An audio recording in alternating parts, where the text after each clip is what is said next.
오늘의 전국을 핵심 키워드로 짚어보는 순서입니다. 오늘은 윤희석 국민의힘 선임 대변인, 남영희 민주연구원 부원장 두 분을 모셨습니다. 어서 오세요. 안녕하세요. 예. 먼저 첫 번째 키워드부터 확인해 보도록 하겠습니다.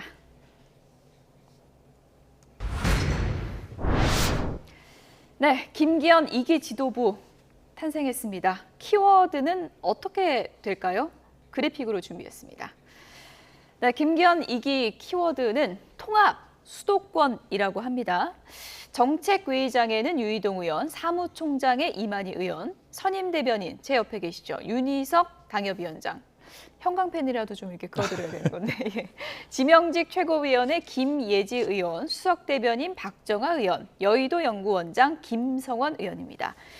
2기 키워드 통합, 수도권 이렇게 두 글자가 나왔던데 이거 어떤 의미입니까? 네, 일단 그 통합의 의미, 저희 당내에서 소위 뭐 여당이라 솔직히 계파가 없습니다. 다만 친윤, 비윤이라는 단어가 존재하는 만큼 어느 정도 당 주류라고 할 수 있는 분들과 좀 다른 목소리를 낼 수 있는 분들도 당내에 존재하는 것이 맞거든요. 그런 차원에서 그런 분들도 당직에 있어야 당이 건강하게 정치를 할 수 있다는 차원에서 유이동 의원을 다시 정책위 의장에 저희가 의총을 통해서 인준을 했고 예. 그런 차원의 통합 메시지가 있고 지금 이 사진에 나온 분들이 거의 다 수도권 출신이고 또 나이가 다 중요한 건 아니겠지만 예. 다 70년대, 80년대 이후 출생자들이 4명 이 정도 분포가 돼 있습니다.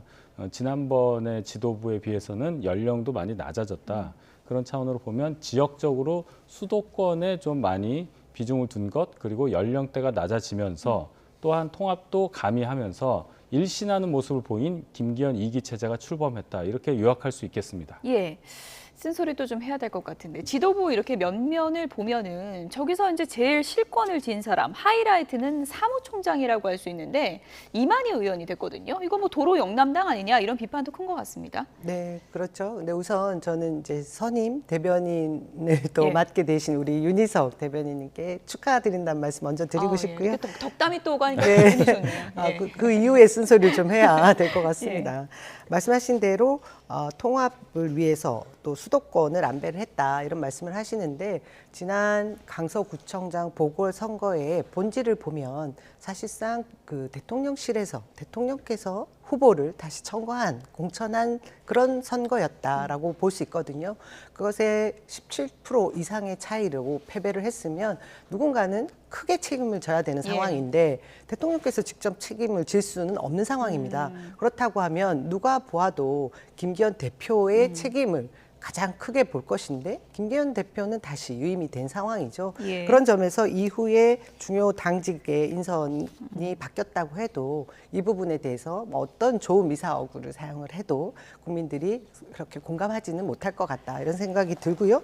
또 도로 TK당이라는 얘기들이 굉장히 많이 나오는 이유 중에 하나가 당 사역 가장 중요한 당대표 그리고 원내대표 그리고 사무총장이 이후에 있을 총선을 진두지휘하게 될 것인데 그런 점에서 모두가 TK 아니냐 이런 얘기들이 있어서 저는 뭐 크게 김기현 대표가 바뀌지 않은 상황에서 이번 인선이 뭐 새로울 것은 딱히 없다 이런 말씀 드릴 수밖에 없습니다. 일단 뭐 지금 면면을 보면 속 시원한 변화는 아니지 않느냐 이런 비판이 대체적으로 많이 나오고 있는 상황이기도 한데요. 지금 여야에서 어떤 목소리 나오고 있는지 얘기를 좀 들어보겠습니다.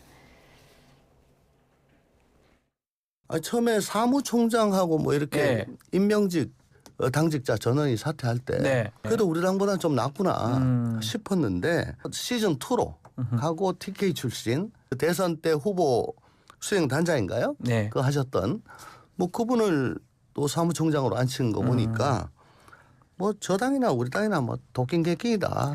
지금 근본적인 문제는 동맥경화가 있는데 그 동맥경화 때문에 두통이 심하다고 칩시다. 그러면 동맥경화를 치료를 해야 되잖아요. 근데 두통약만 자꾸 먹는 거예요. 그러면 그때는 잠깐 덜 아프겠죠?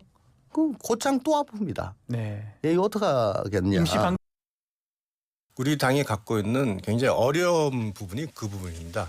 사실 당에서 절대적인 다수를 차지하는 그룹이 또 중진 그룹이 다 영남에 집중이 돼 있거든요. 그렇긴 하죠. 한계가 있습니다. 예. 그렇지만 정책의 의장 같은 경우는 전형적인 비윤이다 유승민계의 좌장이라고 평가받는 네. 류희동 의원님을 네. 모셨고요. 그다음에 지명직 최고위원도 사실은 저희 나름대로 김혜지 의원이라는 소수 약자를 예. 대변하는 그 분을 모셨습니다. 우리가 예. 그 인물을 선정하는데 어려운 부분이 있고 지금 현 단계에서 그 비판을 몰랐던 게 아닙니다. 고민했었는데 다만 고육지책으로 그렇게 간 것이다. 네.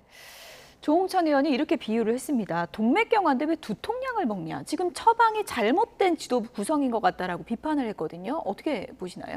일단 그 선출직 지도부는 그대로 있고 네. 임명직만 책임을 지는 모습 아마 거기에 방점이 찍혔다고 봅니다. 저희가 선거를 6개월도 안 남겨져 있는 상황이기 때문에 책임에 집중하느냐 앞으로의 총선에 더 집중하느냐 이 선택을 할 수밖에 없는 상황이었습니다. 책임 여부에 집중을 한다면 정말 세간에서 얘기하듯이 비대위 체제가 나올 수도 있겠으나 지금 총선이 6개월도 안 남은 상황에서 그렇게 된다면 비대위가 어떤 정체성을 갖고 총선 준비하는데 시간이 모자랍니다. 그래서 저희는 이 정도로 충분히 그 실무적으로 할 수 있는 부분을 교체를 하고 인사 교체를 통해서 뭔가 일신하는 모습을 보이고 그리고 김기현 2기 체제를 김기현 비대위처럼 비상 상황이라는 인식을 갖고 운영하겠다 이런 각오를 다지고 있는 중입니다. 예. 어쨌든 뭐 대통령실에 용산 출장소라는 비판 안 듣게 할 말 하겠다 이런 각오를 김기현 대표가 밝히기도 했는데 지금 구성을 보면 그게 좀 변화가 있을까요? 어떻게 보십니까?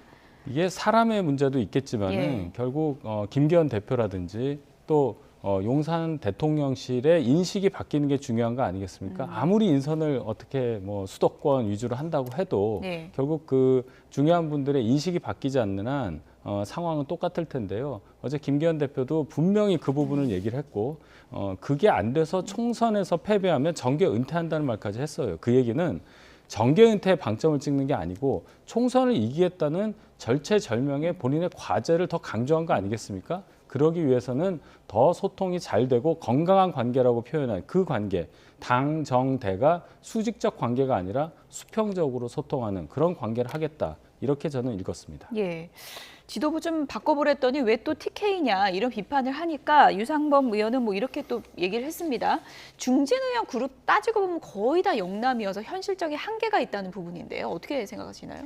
저는 유상범 의원께서 말씀하신 부분에 대한 그 고심 충분히 공감이 됩니다. 예. 지금 현재 국민의힘의 그 당의 그 지역색, 그 특성에 대해서 시인하지 않을 수 없는 상황인 것인 거죠. 예. 그리고 저는 조홍천 의원께서 독인, 개긴이라고 하면서 자당을 겸해한 부분도 이유가 다 있다라고 생각합니다. 본인의 그 존재 가치를 드러내기 위해서 뭔가 같은 비판을 하면서 일명 양비론, 모두각이다 네, 이렇게 모두각이죠. 봐야 되는 거예요. 예. 그러는 상황인데요.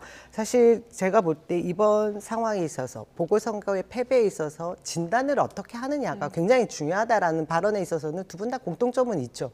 그 진단은 저희가 볼 때는 정권 심판에 방점이 찍혀 있었다라고 보고 있는데 그 정권 심판이 이제 갓 출범한 사실 2년차 들어가는 윤석열 정권을 어떻게 심판하느냐에 대한 생각들이 다를 수밖에 없습니다. 이 점을 어떤 인사를 등용하느냐에 따라 달라진다, 쇄신하는 것이다, 혁신한다는 것에 그 실천 방향에 문제가 있는 것인데 이번에 보여준 김기현 대표 체제의 시즌2는 사실상 쇄신으로 보여지지 않는다라는 것이 비판의 지점이고요.